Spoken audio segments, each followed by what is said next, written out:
পাকিস্তানে ভোটে কারচুপির অভিযোগে থমথমে রাজনৈতিক পরিস্থিতি। শনিবার দেশজুড়ে বিক্ষোভ করেছে সাবেক প্রধানমন্ত্রী ইমরান খানের দল। দলটিকে থামাতে রাজধানী ইসলামাবাদে ১৪৪ ধারা জারি করা হয়েছে। এবার থানায় আত্মসমর্পণ করেছেন এক নির্বাচন কমিশনার। রোববার ডনের এক প্রতিবেদনে এ তথ্য জানানো হয়েছে।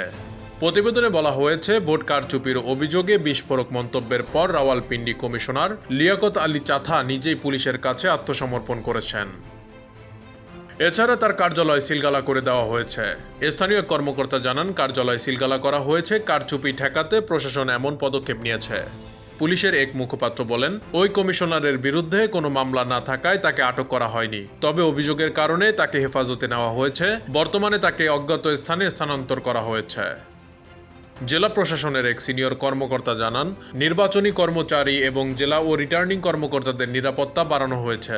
এছাড়া নির্বাচনী সামগ্রী এবং তথ্য সংরক্ষণ করা হয়েছে। তিনি বলেন, পাকিস্তান নির্বাচন কমিশন ইতিমধ্যে ফলাফল ঘোষণা করেছে, তবে রিটার্নিং কার্যালয় সহ অফিসিয়াল রেকর্ডও সংরক্ষণ করা হয়েছে।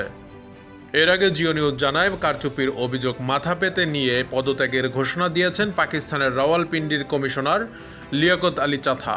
শনিবার লিয়াকত আলী বলেন, রাওয়ালপিন্ডির জাতীয় ও প্রাদেশিক পরিষদের ভোটে কারচুপি হয়েছে।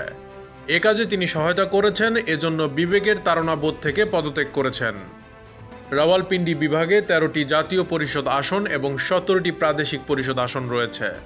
এসব আসনের মধ্যে জাতীয় পরিষদে পাকিস্তান মুসলিম লীগ নওয়াজের প্রার্থীরা ১১টি আসনে নির্বাচিত হয়েছেন। বাকি দুটির একটিতে একজন স্বতন্ত্র এবং অন্যজন পাকিস্তান পিপলস পার্টির প্রার্থী নির্বাচিত হয়েছেন।